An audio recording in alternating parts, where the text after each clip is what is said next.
Hi guys, welcome to part 4. I have sprayed most of the items black and they're drying off at the spraying booth area. And here is the engine bay. I have already sprayed the whole thing black, but then some of the parts should be aluminum. And here on this metal bar I gave it a little dark silver, and then the cam cover for my reference, they should be red, so I sprayed this area red, and then I will mask it roughly, and then I will spray the exhaust pipe, and then I will paint everything else black again using a brush. While the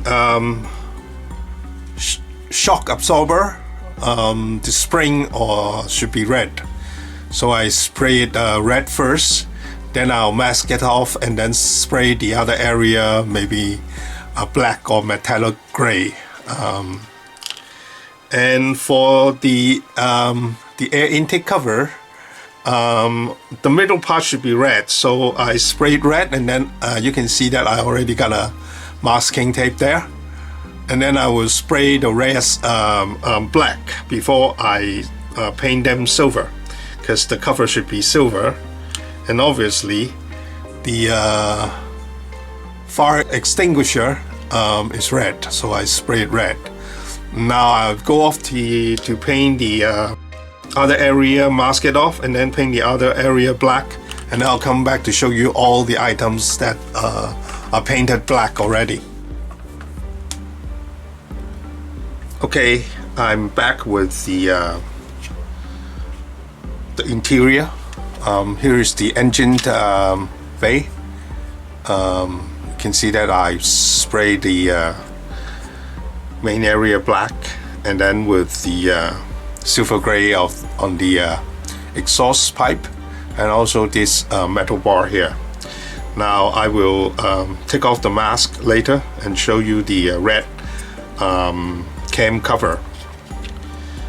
And here's the roll bar. The roll bar with the instrument panel. It's just roughly installed, so I can take it apart. And the roll bar should be silver gray, so this I will spray silver gray, which black is a base for silver in metallic color. The instrument panel, I spray a dark gray, and I want to give it a little shading, so I will use oil color for the shading of the instrument panel and also the combing. And then here is the other interior parts sprayed black.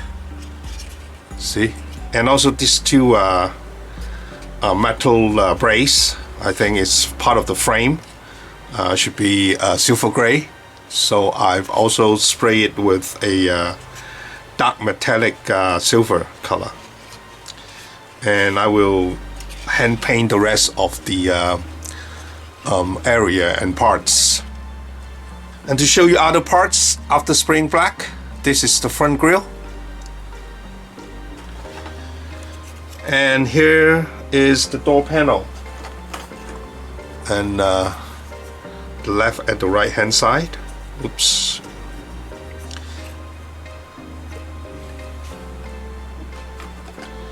And the wheels. Now I've only sprayed a semi-gloss black, so for some of the parts I need to gloss coat it, like such as the wheels. I think the wheels should be gloss black. And housing for the lights. And here is the air intake part on the front hood, or the ventilating hood duct. It's a huge duct. The frame at the frame of the engine bay, which I need to spray it aluminum again.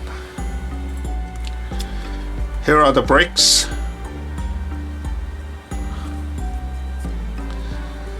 and some of the aerodynamic parts. Now here are the shock absorbers. I have masked off the spring and spray the other part silver gray. And here is the air intake cover. You can see that I've sprayed the cover silver gray, and then the rest I sprayed black. The rear wing, the seats, which I also spray a dark gray color, and I will do some shading with oil color. These are the panels at the back, at the rear of the doors, and also the rear of the window. I have already installed the wire mesh. And then here are the other parts that I already sprayed black. I will use a brush to paint the other colors on it. And here are the rest of the parts. This is the for the rear of the car. These are the winglets for the front fender, and the rear wing, parts of the rear wings. This, I don't know what it is.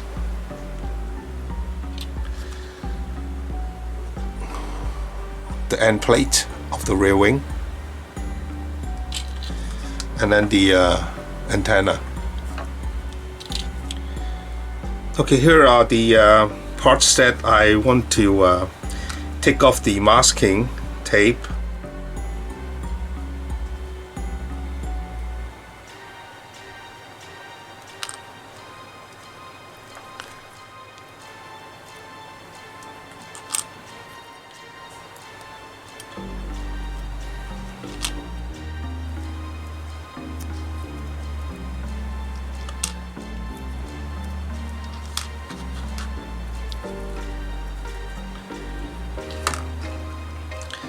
Okay, now these are the shock absorbers with the masking tape removed. I want to give it a little shading effect, so I will have to spray it with a gloss varnish first before I go to the shading step. For the air intake cover, I also need to give it a gloss varnish first. There are a number of parts that I need to varnish before, you know, give them a shading effects. So I will spray these other parts with varnish, and I'll come back to show you the shading method that I use. Okay guys, now let's do some hand painting. What I want to do is accentuate the details of some of the parts. And first of all, for the springs of the shock absorbers, I would like to accentuate it a little bit and give the detail a little bit more definition. When I do brush painting, I usually use the best brush that I can get, and nothing it's better than let's see if you can see it. This is no brush. Winsor Newton Series 7. If you are a figure painter, you definitely cannot do without this. I mean, everybody is saying, you know, there are better brushes, there are cheaper brushes, but believe me, this is the only brush that really good for figure painting. But this time I'm painting details on a car, so I can use a cheaper brush. This is a brush that people had been talking about quite a bit, and it's Raphael. I think it's also Kolinsky hair. But after I tried it, I find it just not as good as Winsor Newton. So, but this time I'm using a different kind of paint, so I go for the Raphael brush. And what I want to use is here. Very little people are using these days, Umbro paint. Now, I really think it's been terribly underrated as a model paint. I still remember when I was a kid, that's the only paint I have. Well, not the only, but we also had the Pactra. But the Pactra Enamel was just a nightmare to use. I mean, it's glossy, it never dried, and when we had Umbro, we were so happy with it because it's great for brush painting. But you know, these days nobody uses it anymore. But after I show it to you, I'm sure you'll go out and buy fill tins. One of the problems is this tin that it comes in. Now, this enamel paint has its special personality. First of all, you got to mix it really well. So I use a stirrer from Tamiya. You can see that the paint become blobs on the bottom of the tin. So you really need to stir it up really well. Now this tin of paint I've been using for quite a few years, and it is still working. So if you have if you are saying this Umbro paint, you know, doesn't last long, there must be a problem with how you know, clean it up and close the lids back down. Now let me mix this paint up. It has to be mixed really well, you know. And shaking just doesn't do it enough. You got to get a stirrer, get something, you know, a cocktail sticks or something, to stir the paint really, really well.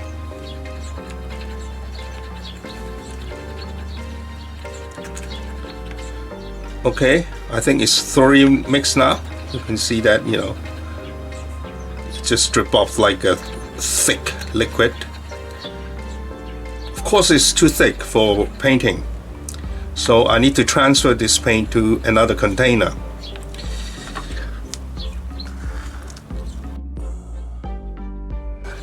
And here in Hong Kong, we have this kind of plastic container. These containers are for takeaway. You know, if you go and buy some lunchbox, if it needs a sauce, if it needs a dipping sauce for the lunchbox or for the whatever you order, they will come in this kind of plastic container. It's really cheap. I mean, for $3 or $4 American dollars, you get 50 or more. So what I do is I transfer some of the paint into this container.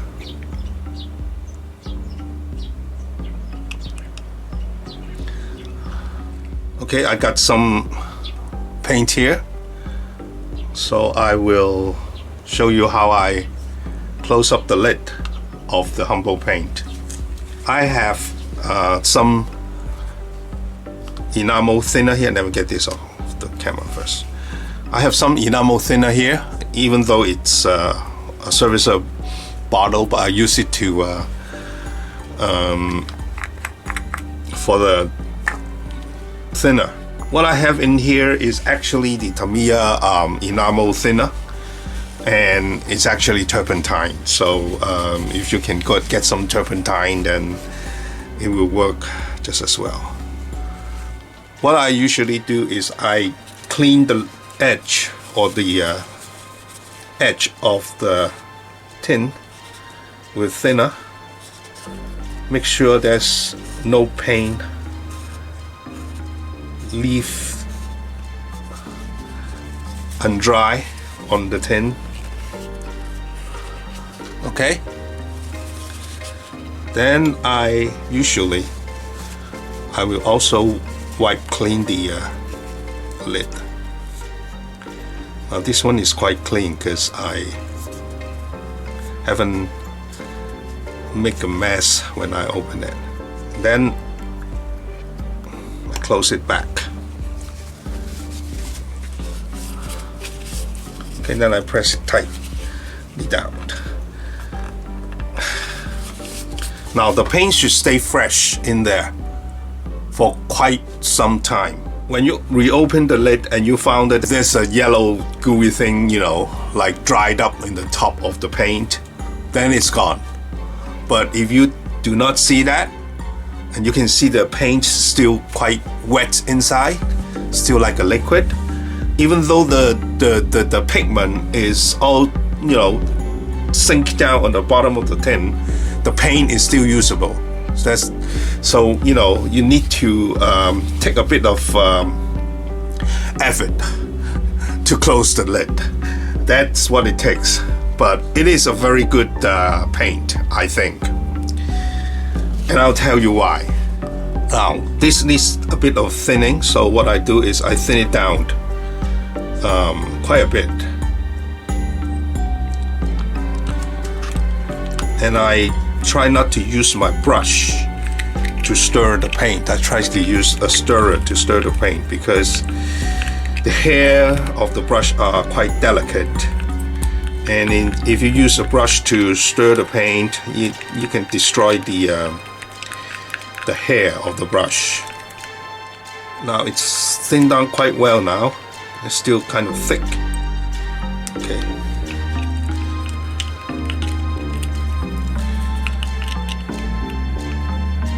I think this is good now. It's like a milk consistency. So I will clean up my stirrer. This is the stirrer from Tamiya, and it's very useful. I don't know why not a lot of people use them, but it's great for, you know, mixing up paint. And then there's other usage to it, and in the future I'll show it to you what other usage. What I'm going to do is to paint the spraying area black with this Umbro black.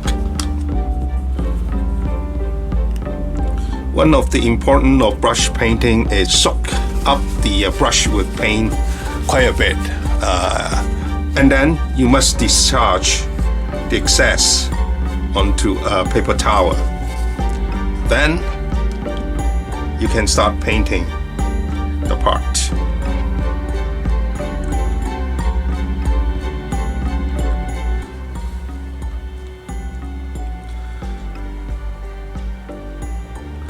Now I'm not worrying about, you know, the paint overlapping the red area because I have sprayed these parts with clear, and it's the Mr. Color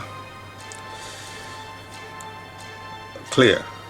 Mr. Color is a lacquer, so turpentine will not dissolve lacquer, and that's why I use enamel.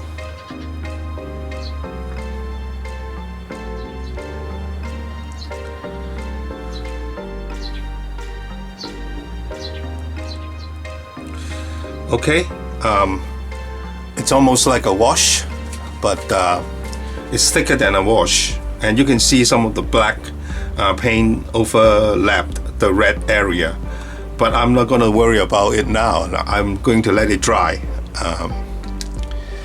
And then the next thing I need to do is paint the black back on the engine compartment. You can see when I spray the red, the silver gray, I overlap to some black area. And also after I varnish it, everything becomes gloss. So I need to paint a matte black back to the area where it should be black. Like I said, you know, the part is temporarily stick onto the engine bay, like this part with blue tack. So I'm taking this off, and also the cover, I'm taking this off. And then now I'm going to use the same humble black paint to paint the area back in black. Excuse me, I think it's quite difficult to paint with the camera in front of me, but anyways, I will paint.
Okay, and then the spark plug cover should be black.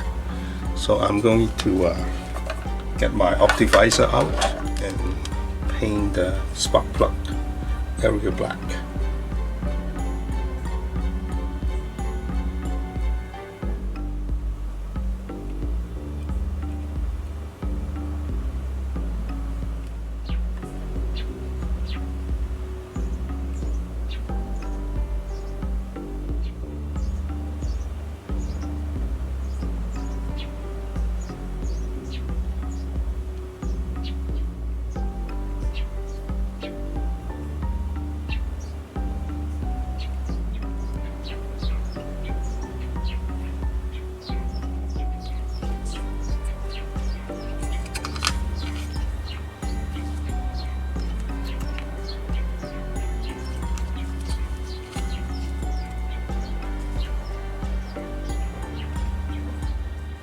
Also try to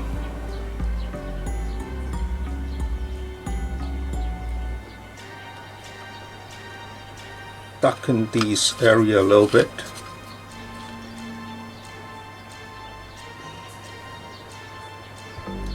To give it a more three-dimensional effect. This area should be black.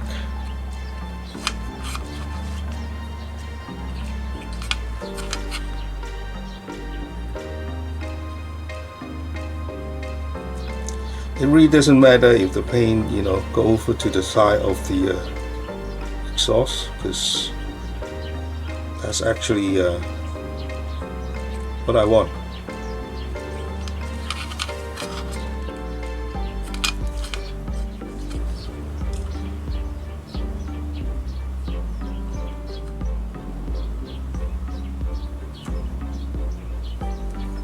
Okay, I think the engine bay is okay for now.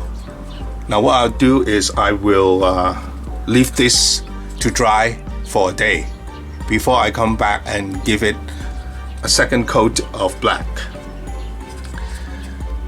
The reason is this is the uniqueness of the enamel paint. Before it's completely cure, it is still soluble with turpentine or white spirit, but it will cure completely in a day.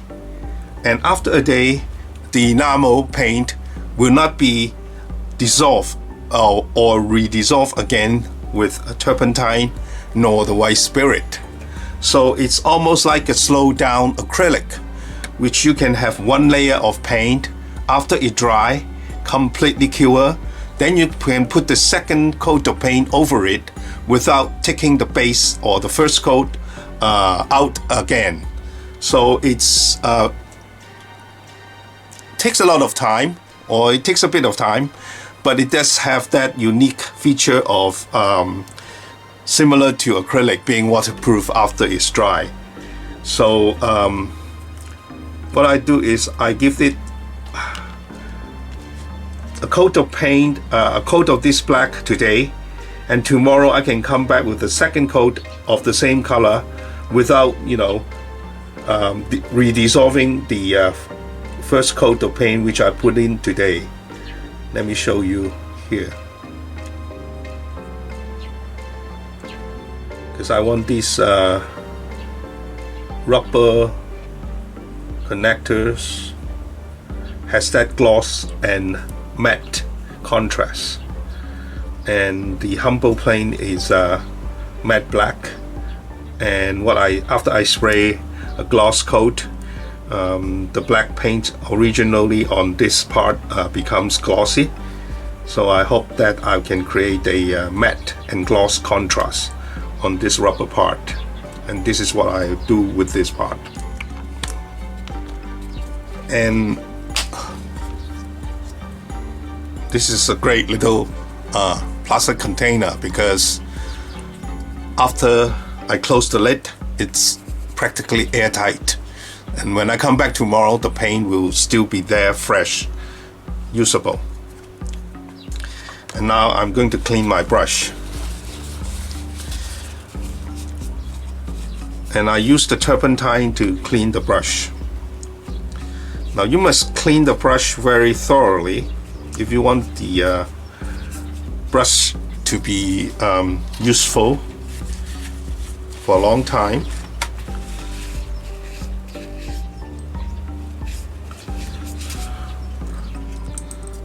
Now the paint will be sieved into the ferrule. This is the metal thing is called ferrule. Paint will be sieved into the ferrule quite a lot, so I have to clean make sure the paint from the ferrule is completely cleaned out, which is very important for maintenance of for the brush. And you ask me why? Because the ferrule has some sort of glue, and also and it's a metal that clamp the hair together.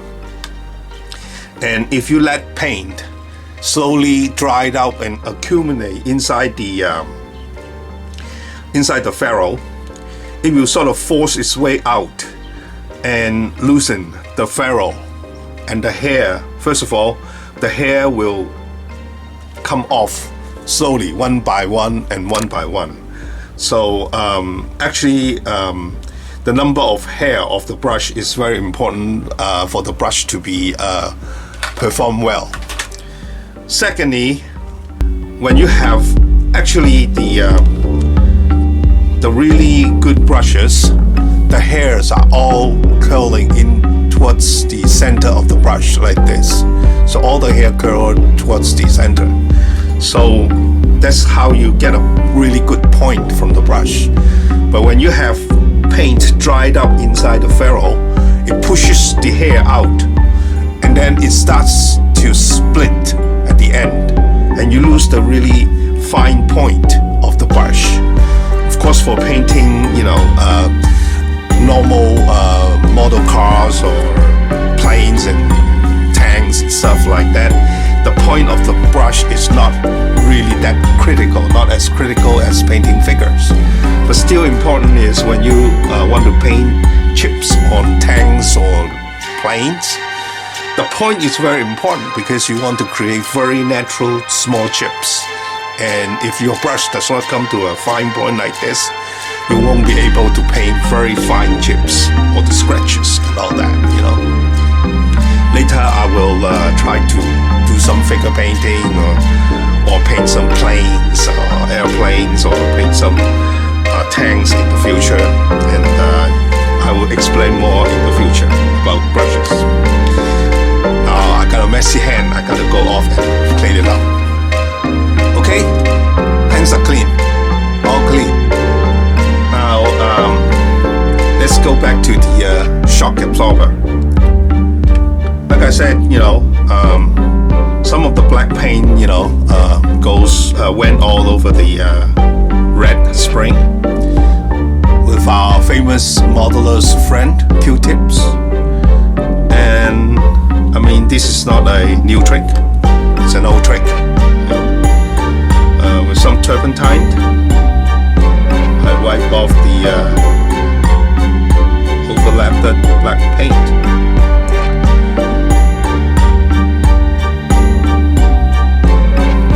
Then you left the red spring with a really nice three-dimensional effects. Well, I was going to keep the video short, but after I edit it, it's already 30 minutes, and I think I better say goodbye. And please wait for my part 5, where I'll try to finish the model. So thanks for watching. Until next time, bye bye.